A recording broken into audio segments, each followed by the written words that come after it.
If you've taken my video course, read any of my books, listened to some of the podcasts I've been on, then you're very aware that I often talk about the rental property version of a property and loss statement, called the APOD, or Annual Property Operating Data Form.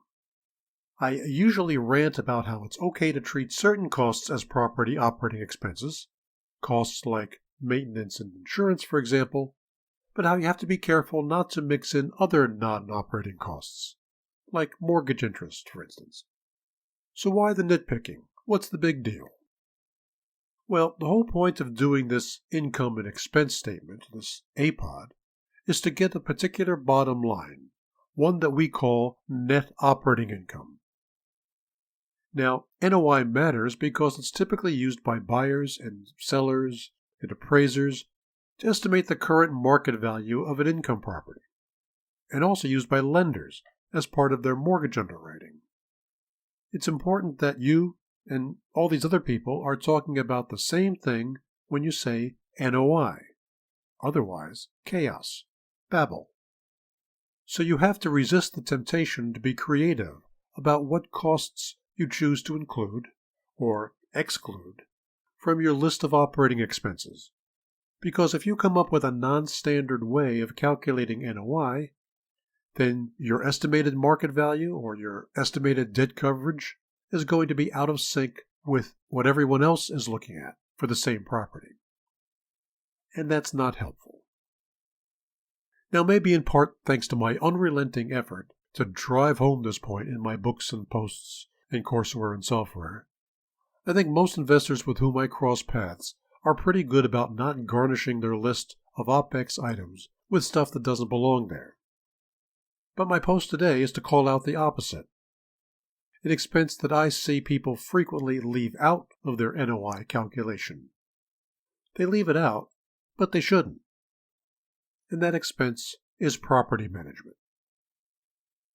Now, I'm sure you're a good landlord and you wouldn't think of letting your property go to rack and ruin, so you understand the importance of good management. But nonetheless, I often see APOD forms where the property management expense line is missing, or zero.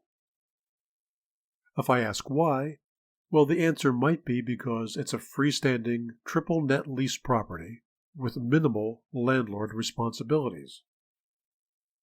But most often the answer is, I'm going to manage it myself.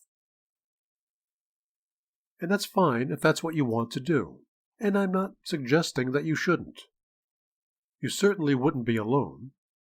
A lot of people subscribe to the axiom, if you want something done right, and so on. The problem comes in regard to standardizing the method of figuring a property's net operating income, because, as I said, that NOI is probably going to be used by any number of third parties, people who are interested in estimating the property's current market value and its ability to service its debt. Actually, yourself included. So, if you want to be your own property manager, fine, go ahead. But if you're doing a profit and loss statement, an APOD, either for yourself to get an idea of the property's market value, or to show that estimate to someone else, you need to plug in a fair amount, an allowance, for the cost of property management. If you don't, then your NOI, and hence your estimate of value and debt coverage ratio, are going to be artificially high.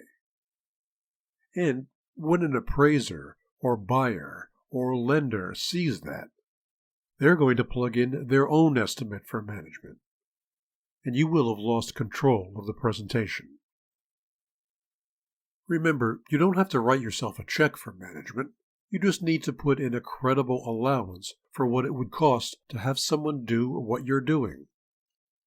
And keep in mind, too, that you may not want to self-manage indefinitely. Regarding that allowance, you might ask, what should it be? Well, it's typical for management companies to charge a percentage of the monthly gross operating income, the gross collected rent, as a fee. So you could ask around and find out what is the prevailing rate.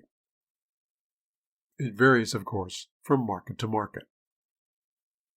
Now, I hear someone off in the distance saying, If I plug in a made-up cost for management, money I'm not really spending, then I won't be getting a realistic picture of my likely cash flow. It'll be understated. Well, true. But remember, it's fine to make your own private cash flow estimate without including a cost for management to get a short-term picture of your likely cash flow. Keeping in mind that such a cash flow estimate is for your eyes only. Just keep that management allowance in there if you're using a cap rate to estimate value, or when you produce reports for third parties. So the simple bottom line here is this. When you list out your revenue and operating costs for an income property to get a figure for net operating income, always include an amount, actual or estimated, for property management, even if you plan to do the work yourself.